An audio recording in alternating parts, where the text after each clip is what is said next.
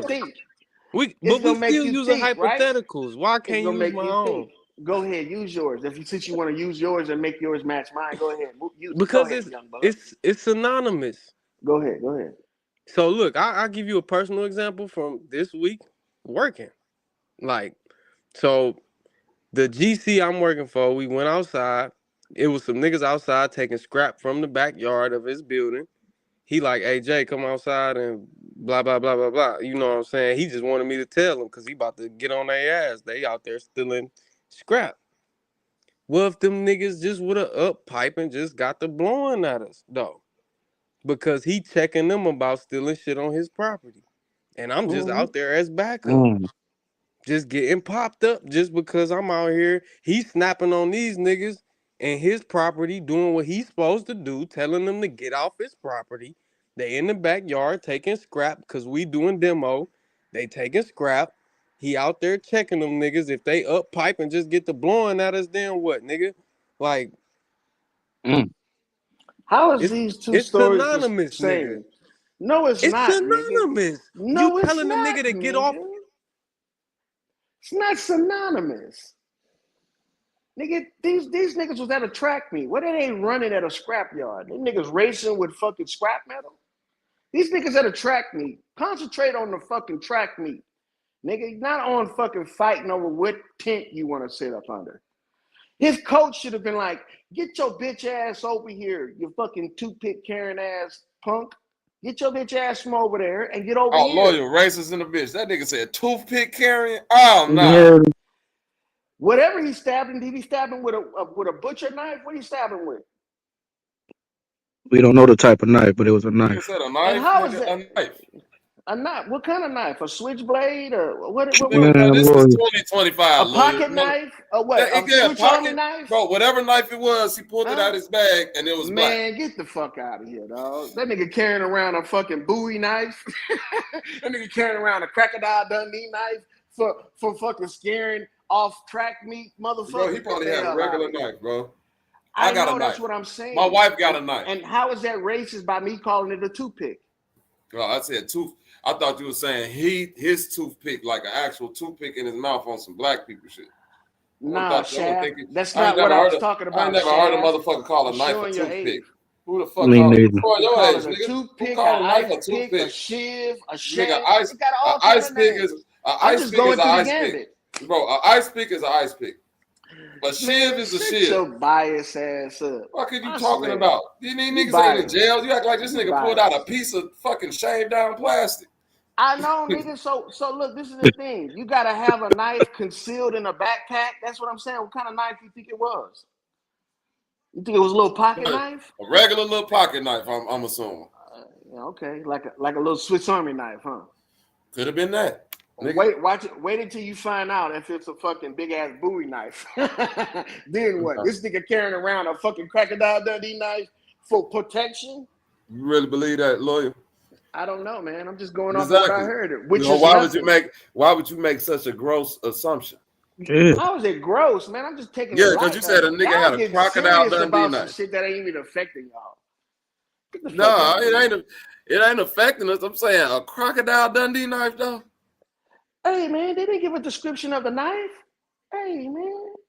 Gotta be reasonable though, man, and logical, man. You I think ain't he gotta walking be around with a reasonable bayonet? shit. I got my opinion. I can say whatever I want to. He think he walking around with a bayonet in his goddamn bag. Like, civil nigga, rights stop it. ED. Get off my case, dog. Goddamn I'm samurai not gonna sword in his fucking bag. join the Black Panther Party with you, all right, nigga?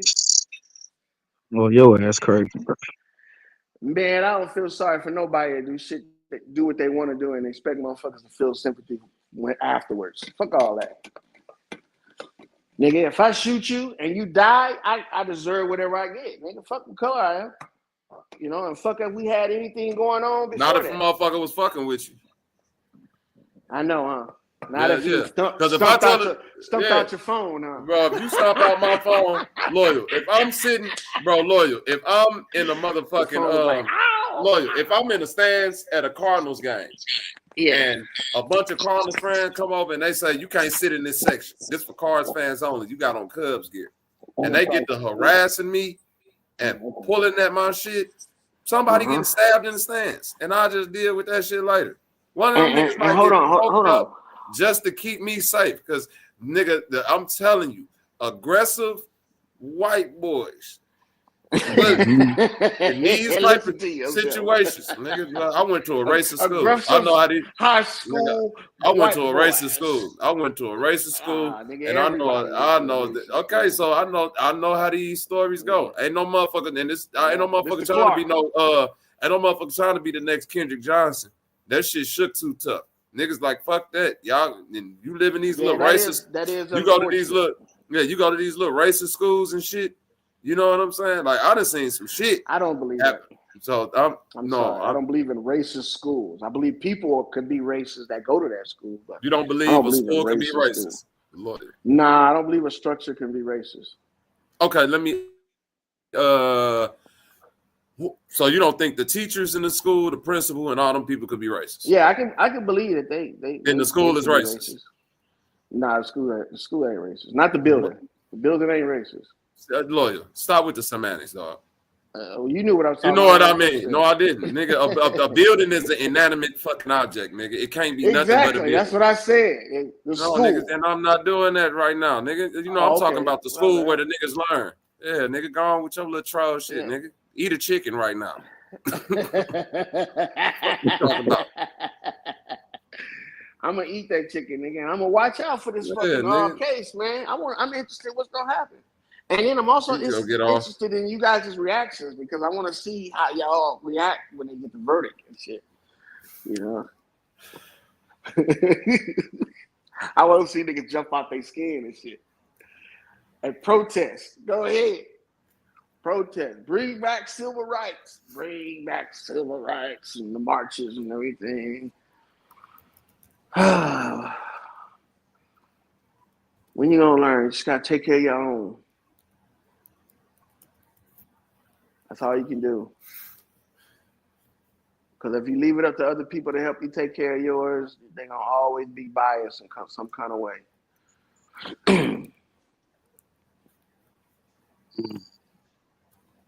That's what you got from that lawyer. Yeah, that's pretty much what I got for that, brother. Okay. You want me to ask some more? They got my nigga loyal. No, thank you. Okay. No, thank you. Brother, you done. That's enough. I'm proud of that. Yes, my brother. My brother Loyal, a fake Christian. They put shit. Ain't nothing fake about me, my boy.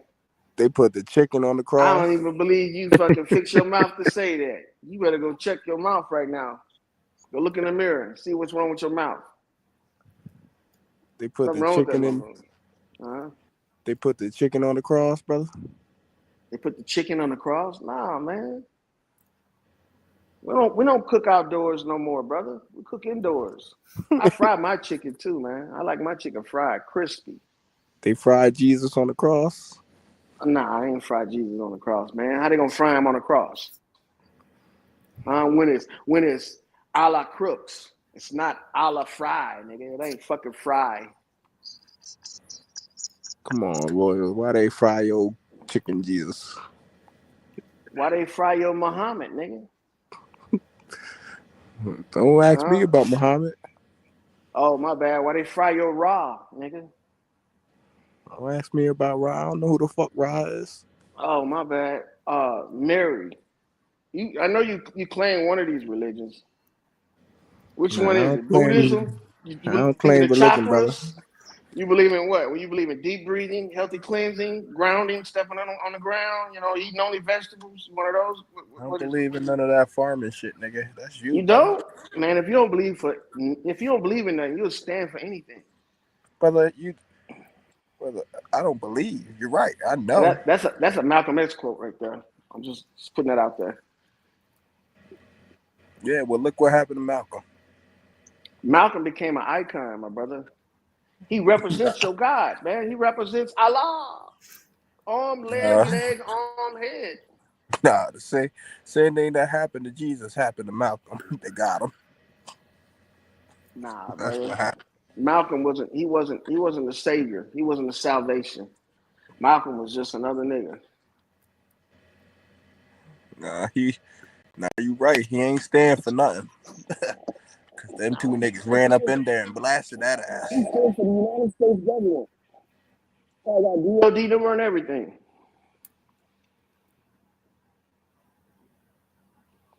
Yeah. Probably have a cat card. Malcolm was still around. He had a cat card, nigga. Base access. Brother, you know about farming though, right? Who's the greatest bull rider? The greatest bull rider. Are you being figuratively or what are you talking about? Like bullshit? Like who could talk the most shit? Nah, like who I was gonna say definitely Martin Luther King. Go ahead.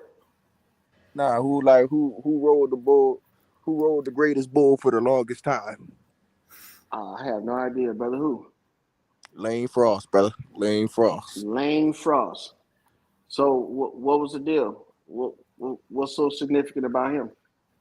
Nobody. This was significant about him right here, Lord. Listen. All right.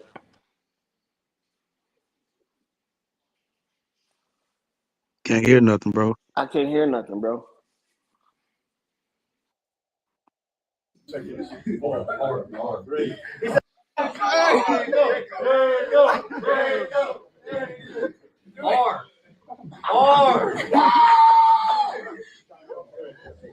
got 5 seconds.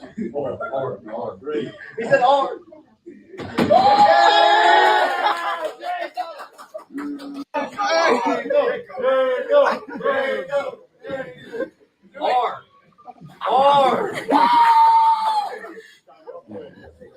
got 5 seconds. R3. He said R.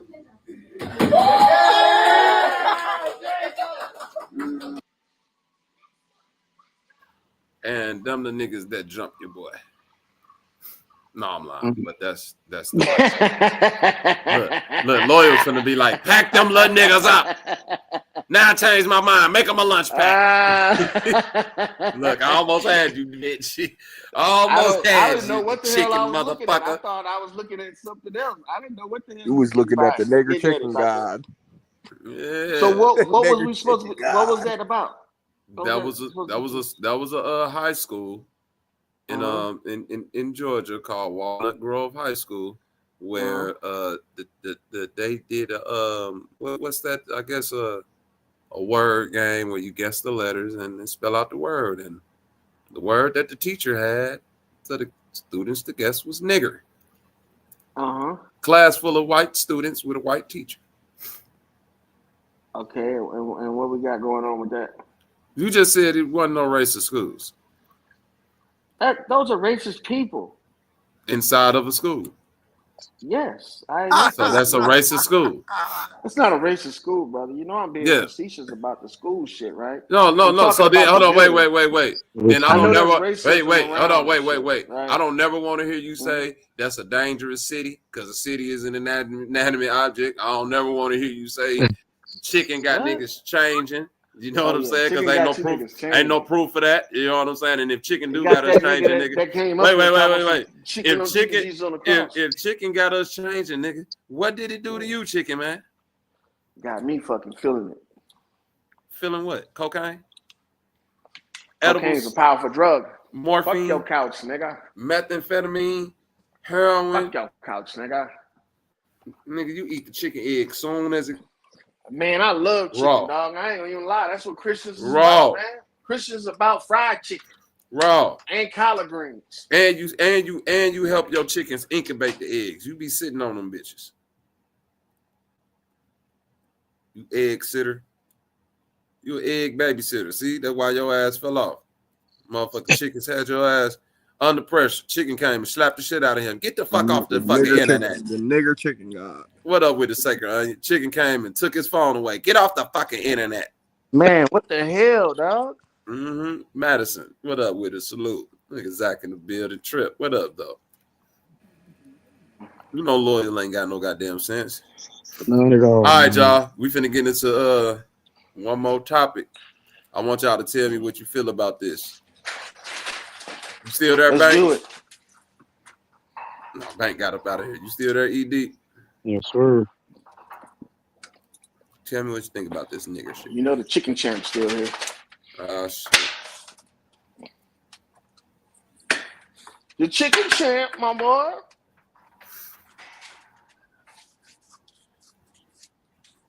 I'm about to have a chicken fry here pretty soon. Where that crowd comes from? Because like she went on the Breakfast Club. Felicia Rashad is being called as to people. Our respectable sister, Felicia Rashad, is being called names. Yeah, that's terrible. I'm like, what the hell? By hookers.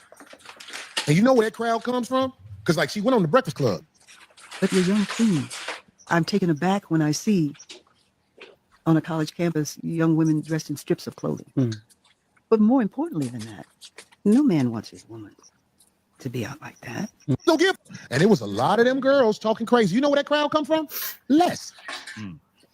Les brought them hookers because talk about respectability. Right. They give a fuck about numbers. Right. Les brought the whores. What's a whore? And the Backdoria mob. I'm not gay no more. Les brought a lot of them. So our sister, Felicia Rashad, went on the Breakfast Club talking about dressing respectfully in society. And she got a lot of negative responses from career losing whores. Yeah, and she one of the baddest ever. That's right. It's one of your crushes. That's the top one right there. She is incredible, yeah. Sister didn't even say nothing. She wasn't talking crazy. But now, what's the word? A pickaninny? What is that? Pickaninny. Pickaninny? What is the definition of a pickaninny? I've heard before. Pick me. Okay, way to go. What is a pick me? Do we have this definition? A pickaninny, nigga. Oh, that's common. They talking about a woman who basically had the world in her hands when she was in her prime, and I'm saying like elderly woman. She's 70. Yeah, you calling somebody at her age a pick me? Like, what kind of person are you? What kind of person are you? She said, this one girl response was, "Why are we supposed to impress a man?" What? Bro, what are you talking about, man? And I just was like, oh my God. That's crazy, man. Why are you supposed to impress a man? I mean, like, are you serious? Does anybody want to go at that? Darlene, let me ask you a question. If you're dealing with a guy, do you think you're supposed to impress him? And you know this, man. Well, you would like to. Yeah, you'd want to. I want to be on my best. Sure. You want to keep him attracted. Yeah. I don't want to wake up, you know what I'm saying? Be all schlepping around all day. Like, no. You want to be on top of everything. Hygiene, appearance, your clothing. And I did see. I noticed that they gave her also flack because she was giving her take on what she believes men like. They didn't like that. They didn't like that. You know why? I think when people react like how that. How old is she? At least 70? She's older than that now. All these years of wisdom, and they rejecting what she got to say, opinion-wise, on what men are looking for. When people react that, I think that tough at somebody like that, when they say stuff like that, that makes sense. Especially coming from somebody like her in her position and success, is that they feel guilty. Like they don't want to own it instead of saying, yeah, 76. no, she's right. 76. She She's looks 76. amazing. She looks amazing. So a 76-year-old sister on the Breakfast Club, speaking, not out of control, not blaming everybody in the world for nothing. No. She can't give you game on nothing without you knocking her down. Yeah, well, that's the world we're in right now. I'm talking about she wasn't speaking with hate, but she got hateful responses from career loser women. And if you follow them, you'll see, oh, this is a career loser. I gotta watch that interview. Good one, Keith. Yes, Keith made it a good point. What'd he say? Got the smoke, man. It intimidates them for real. It intimidates them for real. Thoughts. She ain't wrong. They scrapping over there. She ain't wrong, man. So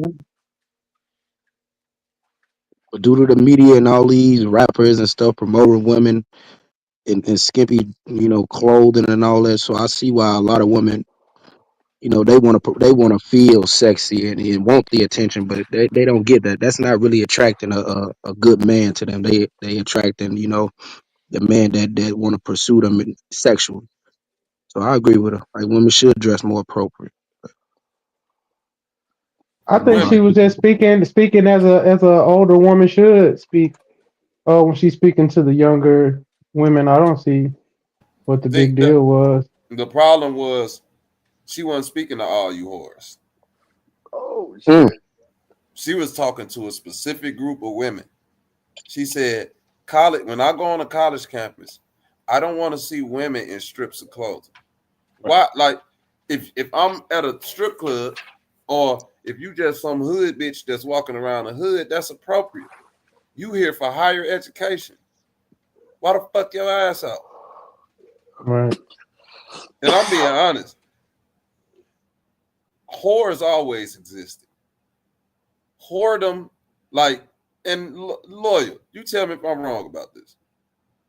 It was a point in time where the college girl, and it was whores on the college campus, but I'm saying it was time where their aesthetic was completely different from just any old whore out in the hood. You feel what I'm saying? Like, it's a little bit more seriousness that they took themselves. This is literally where the pantsuit and all that shit come from.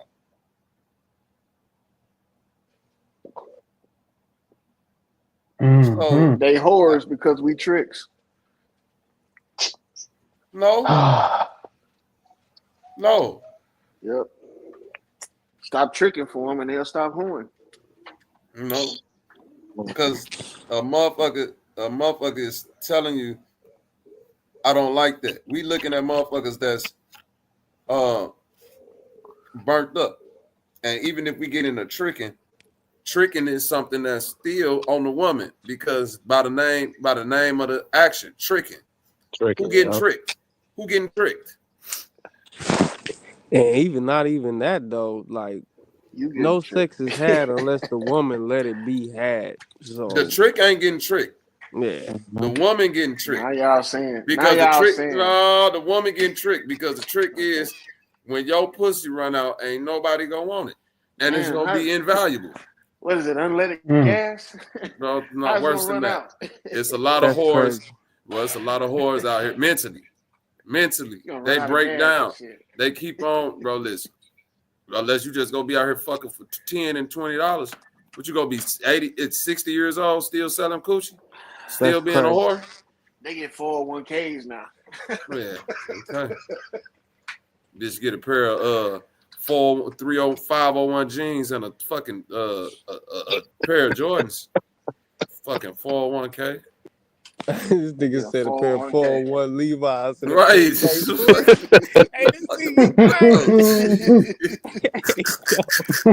Billy jeans, huh? Yeah, the Billy jeans. You know what time it is. Hey, no. Yeah, bank probably the most recent out of all us that's been in school. What did the young ladies on the college campus look like to you? Were they different from the average hood booger bank? For the As far as how they majority, presented like if you themselves? say 80%, I say 80% white or black. They just jetty. Like, and when you say hood booger, now you if you want to say ratchet, Yeah. like loud and obnoxious bitch, I On still the say college campus. 65%. Oh, I'm being we ain't real, in a different way. like a concealed bitch. Like when she come in, and be like, "Oh, that's a real woman." Like she got oomph about herself. Like she's not being loud. Even if she drunk, she not loud in this bitch. Like why you screaming Right. for? I can't bring you to my apartment, bitch, because you loud as fuck. Yeah, that's crazy. 60%, man. 65 on the college campus. Ratchet. 65. White ratchet? or black or whatever race, nigga. White ratchets. Oh. White, just loud, Yes. drunk, and obnoxious bitch. That's more common than not. White, obnoxious, drunk bitch. Come on, dog. Yeah, you ain't lying. Oh my God. That's what happened. Black women been going to these schools. Y'all should have stayed with the historically black colleges, but even they didn't turn into horse shit. Oh, that shit there is wild, gang. I went to Prairie View last year. That shit is wild. A bunch of horrible activities. And motherfuckers always been fucking on the college campus. Let's not get that confused. Sexual promiscuity is something that happens when people go away to college. I'm talking about the presentation though. See, it was some shame went into back then when a motherfucker like throw some certain shit on your name. Bro, listen. Do you know how many motherfuckers that I've had to like erase from the existence of my Facebook over the I got a good example for you, Cuddy, just on that tonight. Tonight I was at my cousin's house and we was just having like Sunday fun day type shit. And there was some hoes in there, like 6, 7 hoes. So they like, yeah, what's the difference between a train and a threesome? Like that was like the kind of like, if this was a podcast group discussion shit, they was trying to convince like us that wasn't like a train. So it's like y'all overly jetty talking about a fantasy of getting fucked by 2 niggas. Like that's not womanly, bitch. Even you present wanting to that get fucked conversation. by 2 niggas is like you're jetty. Wow. Shame. It happened. That shit was listen. That shit was going on back in the day.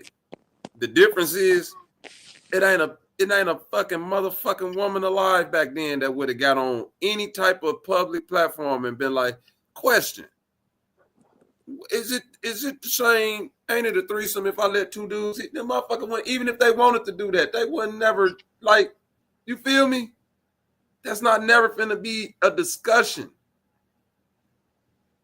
I don't get these new motherfuckers, especially like, man, young ladies got to understand.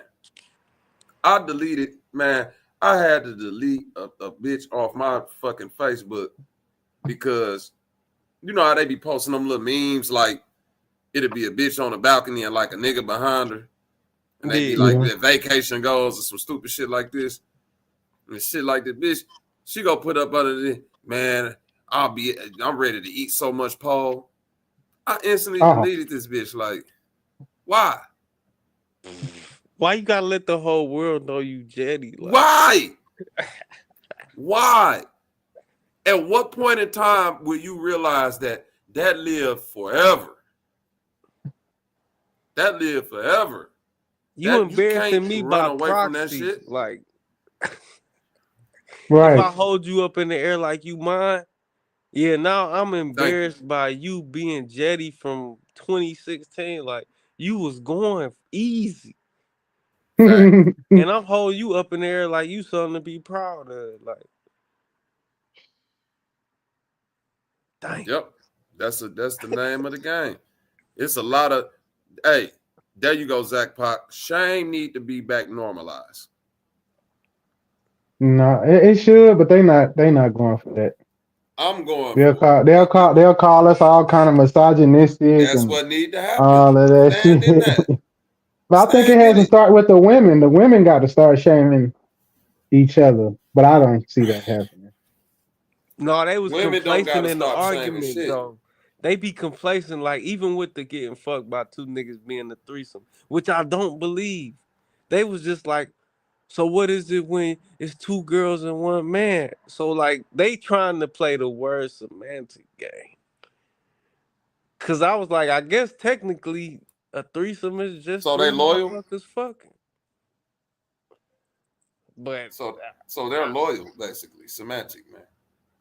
I don't. Yeah, they was trying to be like loyal. So I guess you would say loyal is a hoe. Oh my bad. All right. Don't include me in your debauchery. That's how loyal. That's how loyal got all that debauchery off. He was motherfucking doing a lot of semantics. Well, we're not actually. I'm a Christian, you know. We're not actually the body. I'm the spirit in the body, so I can technically do whatever the fuck I want to do with this body. Hell yeah, man. It ain't really me. That was all about. Told you. Look at it. It's all about getting yours in this life, man. Look at him. Shame. Bring shame back. It don't take women to bring shame back. It take men to bring shame back. You do. I don't believe in shame. Yes.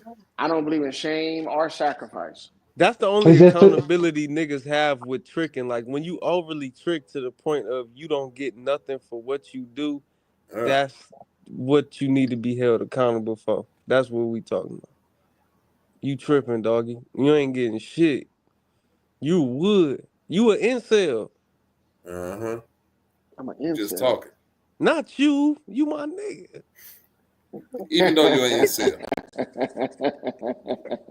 You my nigga, even though you're an incel, Lord. Shut your subliminal talking ass up, nigga. Subliminal ass. Oh, man. No, but you see, here go the part that motherfuckers don't understand. It's gonna take for real niggas to stop fucking whores. I stopped fucking whores a long time ago because I had to say to myself, what? Like, you getting more juice off me than I'm getting from you, bitch. Like, but you heard Mitch. Nigga, you ain't fucking no hoe. Hold on, what you said? What you said? You too old and washed up, nigga. I said you heard Mitch. It's like the fans. Is the fans still gonna love me, man? Like that type of shit. Like it's the art of the hunt, I guess. No, the fans not gonna still love you, and that's the problem. He loved the game more than he loved reality. And the reality is the game don't love no motherfucking body. No, facts. That's the truth. So he was already destined to fail inside of the game because he was looking for love in all the wrong places. True. That's probably one of the most profound lines in that motherfucking movie. The fans still gonna love me. Niggas don't love you now. Dang. Nobody ever loves you. They only benefited off you. That's one thing I had to realize. You guys don't love me. Y'all benefiting off me. I'm boosting y'all stock. You ain't boosting mine because you go fuck whoever anyway. Like, at least if you around me, you gonna learn something. Like, even if we just conversating, you gonna learn that I can sit around your whore ass and not put my dick in. Facts. And that's gonna make you feel some type of way to the point to where you either start to feel a little shame or you just get the fuck away from it. Yeah, because I'm challenging you too much. Like, this nigga don't, wow, this nigga. This nigga scared. He's scared of the pussy. He ain't trying to fuck me.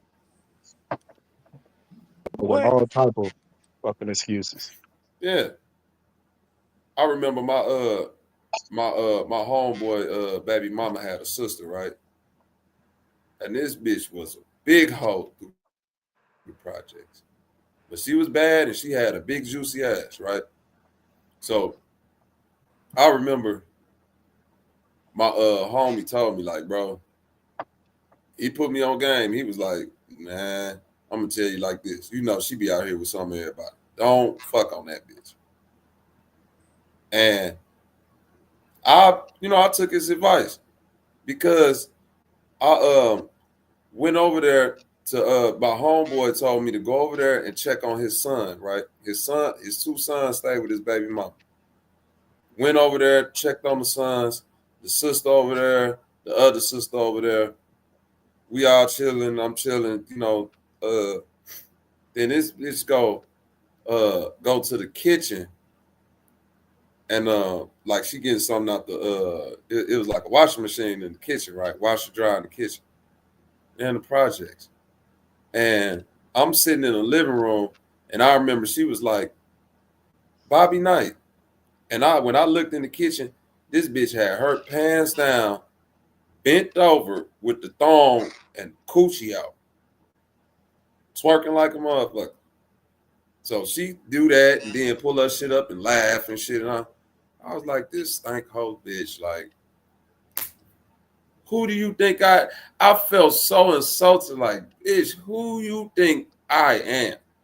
What make you think you could do some sucker ass shit like that to a G ass nigga like me and I'm just go fold on that shit? I don't know. When you told me that story, nigga, I was like, damn, this nigga trim. Now he had his movie on, boy. What you nigga, funky bitch. No. I felt insulted, bro. That was my wake up call to, like, I'm changing, bro. That was like a reality, like, cause any other time I probably would have fucked her back, but it was like something about that situation just made me like, bitch, you disgusting. Mm. You knew your worth in that moment, type shit. That shit funny. And then I could have been I could have been a bum. I still would have been like, bitch, you good. Yeah, I don't like, cause I view myself a certain type of way, and it's like, bro, I dealt with stripper bitches that got more coof than that. No, facts. That's what I'm saying. Like, old school stripper bitches strip so they can do something in life. Mm-hmm. Stripping wasn't just to, you feel me, bank? Like, I'm not stripping to strip. I'm stripping so I can do something in life. This gonna get me to whatever next step in life I need to get to. Whether I open a hair salon, figure some real estate, whatever the fuck I do, this gonna get me to that next. These bitches career whores.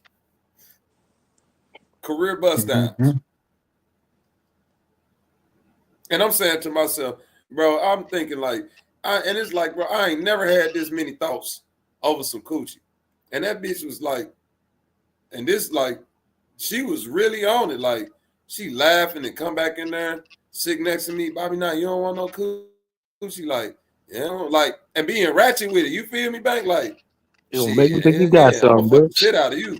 Like, you gotta have something. Got to. I ain't gonna lie, that shit do turn me off too, though. I ain't gonna lie, like, I'm too thirsty. Super ratchet, aggressive bitch. Which my pinnacle of that is like New York hoes. Me personally. Oh, like, I went to college. When I went to college, the most aggressive bitches be them New York hoes. They be like, pull it. Like, they damn near gonna rape you as a nigga. Like, no, low. Yeah, you saw what Shorty did to dude off of Ghost when he was on that live on Twitch. She came up and just grabbed his dick. Yeah. Yeah. They be like, pull that fucker out. Like, they gonna pull that fucker, boy. Like, bitch, you was too thotty. Yeah. Yeah, that's how motherfuckers end up burning though, when they don't know how to say no to that kind of girl. Then they are wearing a condom on that shit, asking you to take them to the take them to the clinic. Hey bro, take me down to the clinic. Yeah. No, yeah. Hoes be on that though. Yeah, sometimes when it's too easy, you gotta be like, it's something fucked up. Yeah. And I tell you this, the girls that I noticed when I was in school that do that is the ones that got that uncurable bumps. They start with an H. I don't know if I can say Jesus that on Christ. here. Say anything you want on here, my brother. Oh yeah, the ones with the herpes, them motherfuckers be the ones that'll just You said they got be the the helter skelter. wildest. Yeah, when they got the helter skelter, bro, they be wild. And I be trying to tell motherfuckers like, bro, if bitch got, nah, she don't. I ain't never seen it. All right, bro. All That's right. motherfuckers with no symptoms type shit. It'd be that medicine. I used to be cool with a bitch that, and she explained it to me. When they on that medicine, it don't come up as often, but it do come up. But they say they be tricking niggas because they'll tell a nigga they on their period, but their period might last 2 weeks. But one is the period and one is the outbreak. And after the outbreak gone, they just go back to hoeing. I used Oh to be, no, dog. God, yeah. I'll just give y'all some game. You know what I'm saying? I done seen it all. I was like, this shit is crazy. And you can't tell a nigga nothing. When a nigga think he getting some easy crackings, they don't want to hear that shit. They'll look at you like you just trying to stop some shit. That's the incels. I feel like Right. most coochie is easy. Like Mhm. even if it's a bad bitch where like you gotta take her out to eat once, like that's still kind of easy, dog. Like what's really hard about that? Listen, the ease of it ain't the problem. It's the way you do anything. You feel what I'm saying? It's easy to cook a hamburger. You feel what I'm saying? But if you see a motherfucker, if you see a motherfucker in the kitchen doing some crazy shit, man, you gonna be like, I'm not eating that.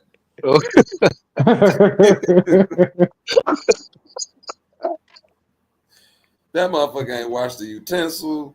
There's grease still in that pan. No, I'm not eating that. Like, And that be the Right. baddest bitch living like that though, ain't it? That's yeah. what fucked me up though. That's one thing about growing into adulthood though, was like, damn, the bitch that you thought was bad when you go over to that shit, Man. it's Afghanistan. Yeah. Right. Just Why the because fuck?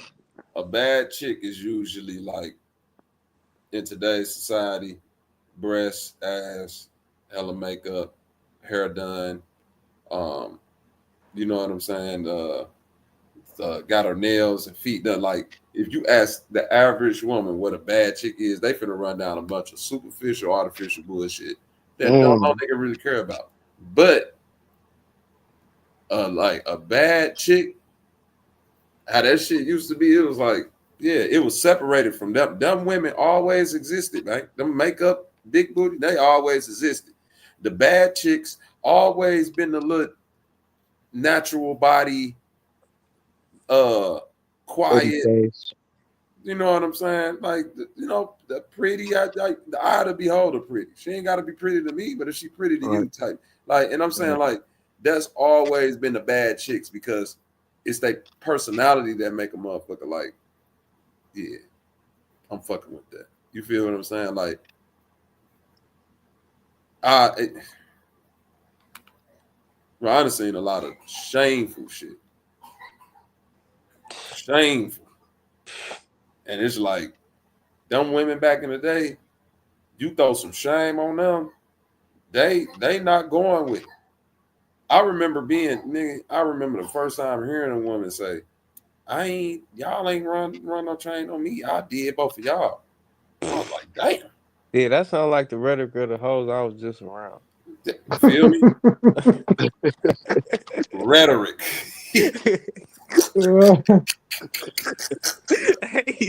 That word in that situation is so funny. The rhetoric of the hug. That's so funny. For some reason.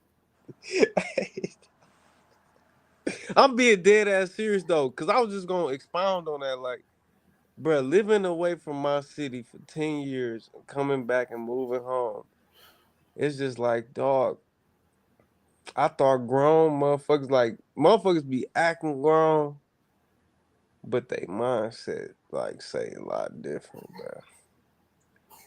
And it's just like, I don't know, man.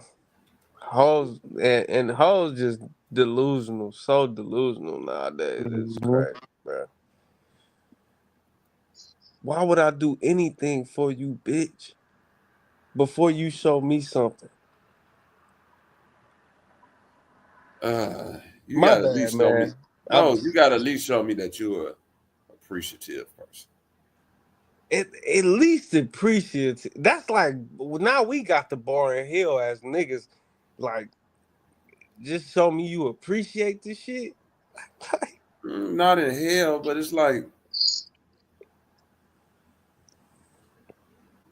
motherfucker gotta understand. Like, I'm not trying to. I'm not trying to run into, like, we talk about people who dealing with each other on off the bat basis. Everybody should be cautious with that situation, right?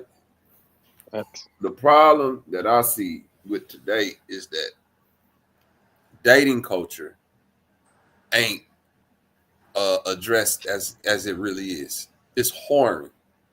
It's conscious whoring. But if I just say dating, then I can play the word semantics and not be a whore. Most motherfuckers who date, they having intercourse with more than one person. That's fair. If you loose like that's why, like, back in the gap, have you on you motherfuckers wasn't dating.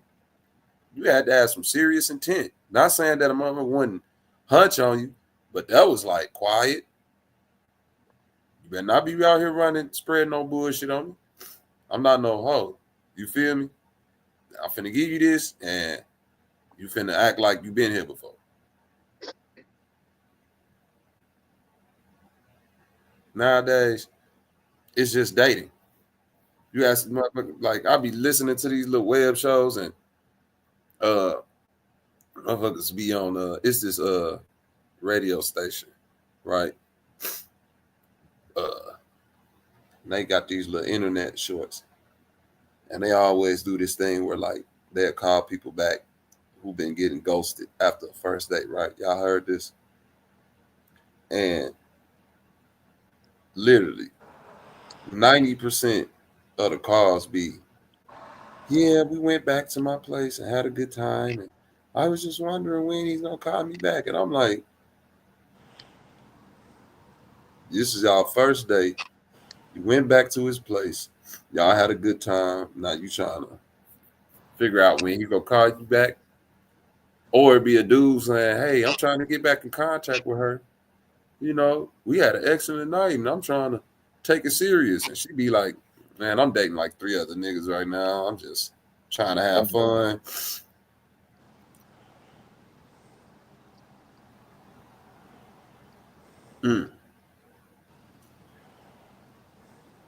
Yeah, ain't nobody mutually exclusive anymore, man.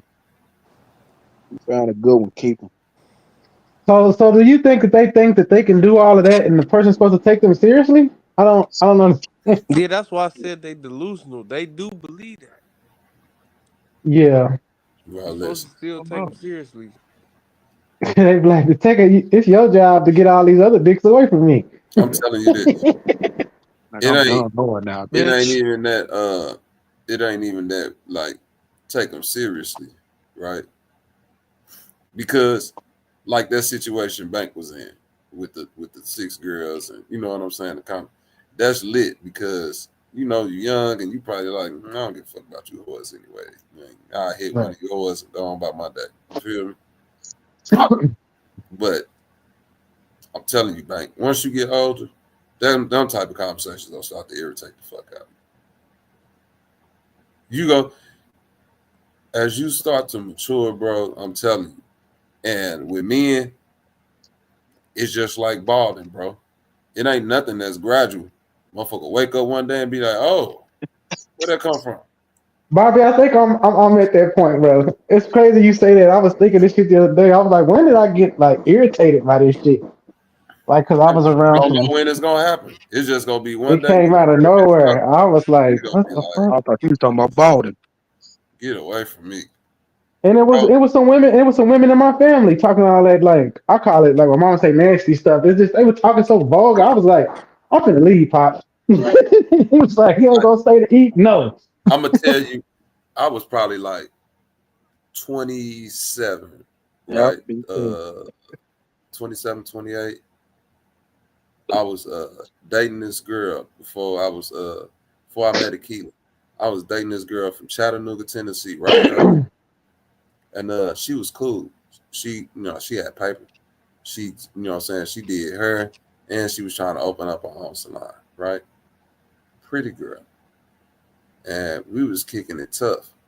And one day she was like, I want you to come to Chattanooga because they got this thing in Chattanooga, like for black people, like a little riverboat party thing on the, on the boat.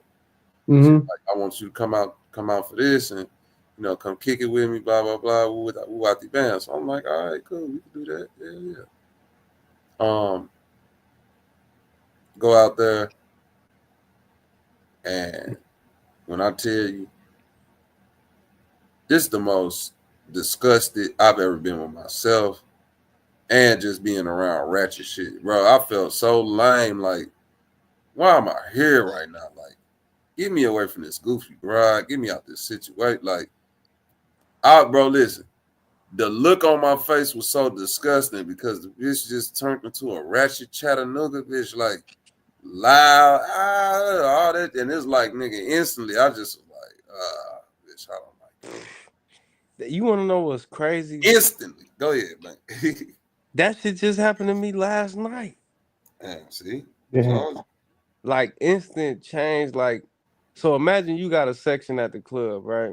And you got a section, and then they bring your bottle out. You rolling weed and you smoking, and it's just like, somebody you talk to a couple times, and then it's like they just get to acting weird in that bitch. It's just like, damn.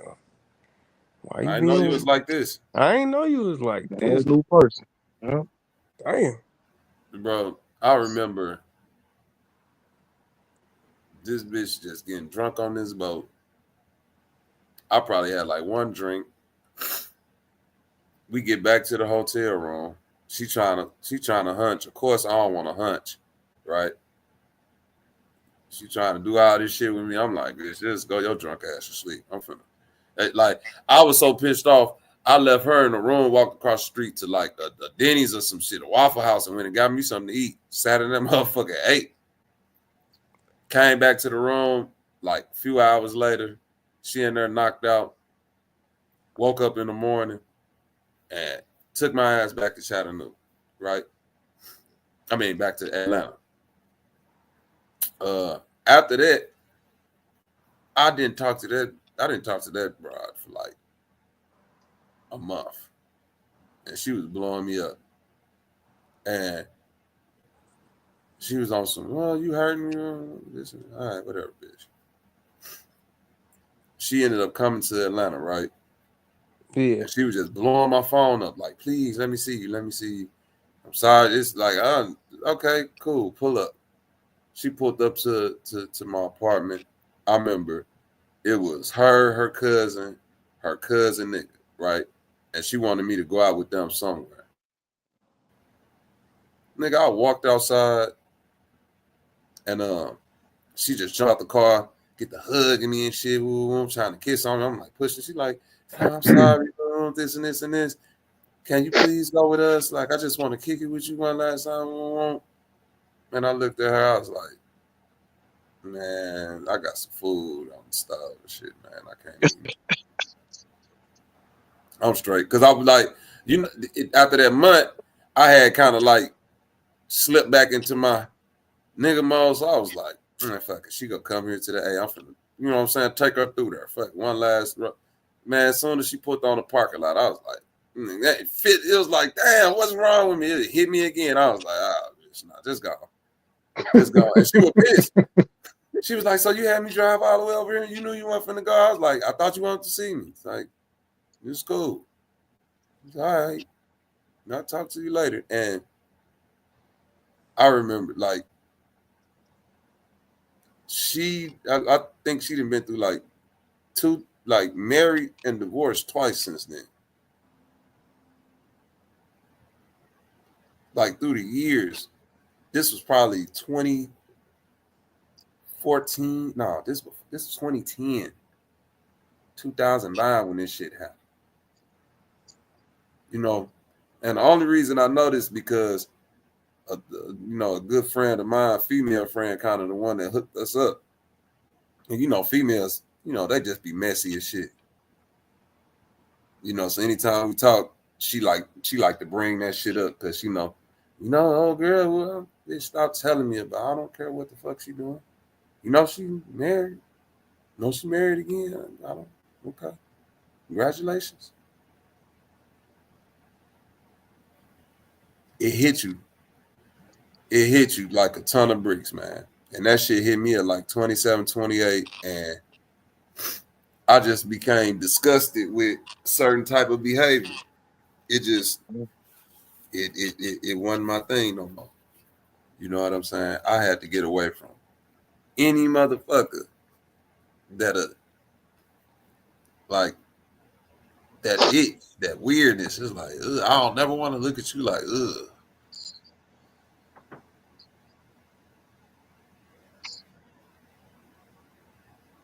Yeah. It's almost how I feel when I used to go to them strip clubs a while back. I was like, this shit don't even hit the same. Strip clubs don't hit the same no more to me neither, because it's like, all right, I'm faking sex with you. The only way a strip club can hit the same to me is if I got a purpose. You know what I'm saying? Like, I gotta have something going on to be up in that motherfucker. Before, it could just be any old Saturday night, and motherfuckers be like, bro, let's go to the strip club. Bet. Now it gotta be like, bro, what's going on? Like, niggas got some music, y'all trying to go perform. Y'all, you feel me? Like, right. Some networking needs to get done up in that motherfucker. Somebody we got meet. Like, what? What's the point of being in that motherfucker? I ain't just giving whores my money no more. That shit's it. I done gave enough whores bread. That's true shit right there. I mean, it is. It's enough niggas out here that you get bread from. I exited the game. Because it's all the ego. Like, think about it. Niggas in the strip club is a weird place. That's all I'm going to say. The strip club is a weird place. Especially how you, like, I don't know if y'all strip clubs, like, put porn on the wall and stuff. Do they do that, y'all strip clubs? Some of them. Like them gold clubs, they'll do that. Right. Mostly at them gold clubs. Right, that's weird. Yeah, I know it's so awkward. Like, I didn't come here to see no peace, my nigga. I came here to see women. It's a whole piece on the screen, nigga. Yeah, we in here watching dudes beat motherfuckers loose and naked. It's like it create a wild environment to where if like you have to cut off a certain part of your brain to be like, all right, I'm in this shit. But once that part of your brain become conscious again, it's like anything else. Like I can't unsee it no more. I remember like the last time I went, like a few years back, there was this lady in there and she was dancing. I knew she looked kind of old, so I was like, well, how old are you? She was like 40 something. She like, yeah, I've been stripping since I was 16. Well, I was like, damn, you still stripping at 40? That's what I knew. Like, oh yeah, this shit one thing. I told my I gotta go. I can't be in here, fam. This shit was. There's even a video out there at the same one I was with. A chick fell from the pole all the way down and like knocked herself out and shit. It'd be some wild shit. Be stripping. To be y'all 16, can look that shit up. Yeah, 16. Yeah, that's crazy. You doing that for 24 years? Almost 20. As she said, she was trying for like, cause she danced good. I was like, oh, this bitch, she got a little move, but I could tell by her face. I was like, I look like an older woman. Like, you know what I'm saying? Like, if you're a career stripper, you're only doing that in order so you can find a top tier trick to take you out the game. That's it. You're only doing that because you ain't found a nigga dumb enough to take you out the game. Nene Leakes. Nene Leakes was Sometimes they be years ago. finding that guy, but they'll fumble it. They'll do something crazy. They'll act too wild at the house. You know what I'm saying? They can't get out of their wild ways, and the dude will just kick them to the curb. Ain't no, I mean, they might fumble it, they might not. You know what I'm saying? I'm saying that's the protocol for people who choose that for a career. It's no happy, bro. I ain't seen one woman happy doing that shit. Not one. You hear me? I need to let you meet this 40-year-old. Drug addicts, alcohol, all that shit. Nah, she just got good customer service, Trip. That bitch go home. You might be right, because I'm telling you, she was so bubbly, but I was like, She probably go home and curl up in the closet and cry herself to sleep at night. Wow. Type of depression. You hear? Yeah, bubbly people be the most depressed. You're right about that. I have seen that. I have actually seen that personally. Ain't no in balance. public, a motherfucker one way, and then they get home, they be a totally different person. Right. Be like, motherfucker, why you acting like that now? I'm depressed. Or what they call it, my social anxiety is getting the best of me. What the fuck does that mean? I get it. No, I get it though, because it's like I say, reality hit. At one, bro, it's just like anything. You could cut your mind off from it for so long. You feel me? Yeah. You could cut your mind off of it for so long, but eventually you'll wake up to a reality and be like, oh, fuck. For real. Yeah. You know how many of these XP stars then tried to like reinvent their whole image? Through the church? Through social media, through meditation, through chakras. Yeah. But that's talking on TikTok like they a virtuous woman. Right. You got to do everything you wanted to do. And then one day that shit hit you like a ton of bricks. And you was like, damn, this really gonna be my reality until I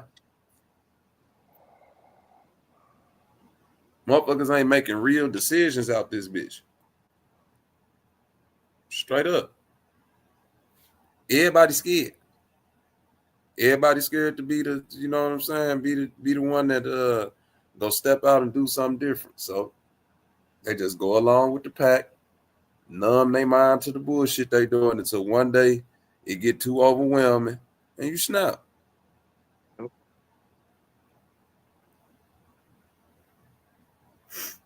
Yep, all the ones that sit out there and dance and stuff, man.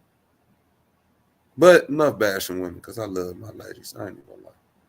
I didn't think we were bashing them, gang. Even as a black queen, I was bashing funky horse. But even as a crack fiend, mama, you always was a black queen, mama.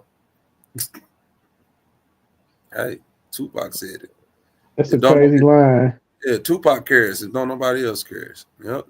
Nigga never say even as a crack fiend daddy, you always was a black king daddy. See? Hell no. See? Don't even hit the sign. You can't even put crack and king together. I think you brought this up before. Are there many songs about fathers out here? Hell no. I mean, there's not that many songs. Ain't no songs uplifting no daddies out this motherfucker. Daddy just work, nigga, and die. Yeah, that's right. Yeah, daddy don't get the respect that he's supposed to get. Most fathers work and they work and they work. That's why they be so angry. Yeah, for real. Think about your granddaddy. Either that nigga didn't say nothing or he was snapping. Yeah. Wasn't no in between. Leave him alone. Because if you piss granddaddy off, he finna lose his fucking mind. And it ain't gonna be pretty. If that nigga listen to that radio and listen to them baseball games, leave him the fuck alone. Yeah, my granddaddy used to snapping like not today they'll call it like snarky or like passive aggressive with a smile on his face, but he be saying some of the most cruelest shit. Be like, whoa. Like, don't say granddaddy. Mm-hmm. Mm-hmm. I remember one time my granny and granddaddy was arguing. This was nigga, I had to probably be like 18. And I'm in the living room laying down, and they get to arguing and shit. My granddaddy, one of them old Mississippi niggas, he, all right now. That's how he talk. All right now. All right now. All right now.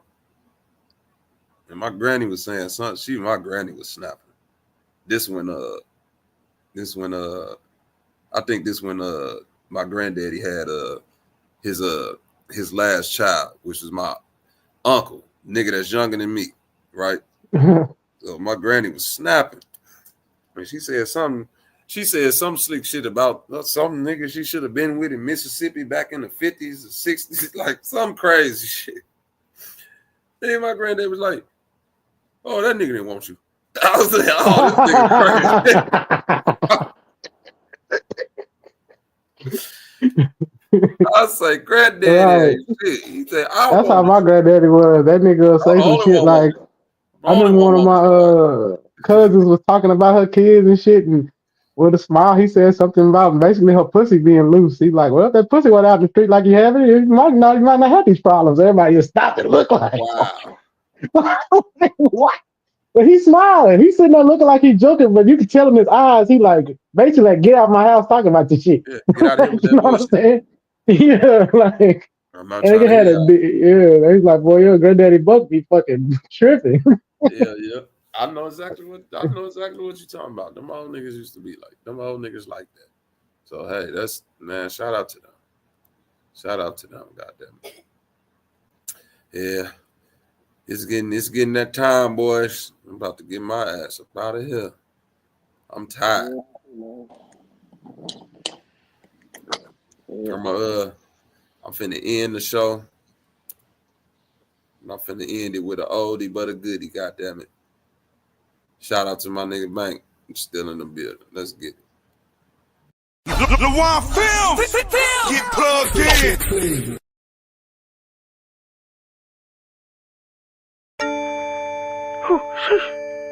You know how we coming, nigga. It's that bang shit, nigga. Y'all niggas can't fuck with me, though. I'm coming strong, though. Y'all niggas be hollering, yeah. Y'all heard me. They ain't tryna get it, but these niggas wanna hate. And they see how I be flexing, now these niggas wanna take. If a nigga try to rob me, I can't run, I'm out of shape. If you up it, better pull it, cause your face you can't escape. Damn.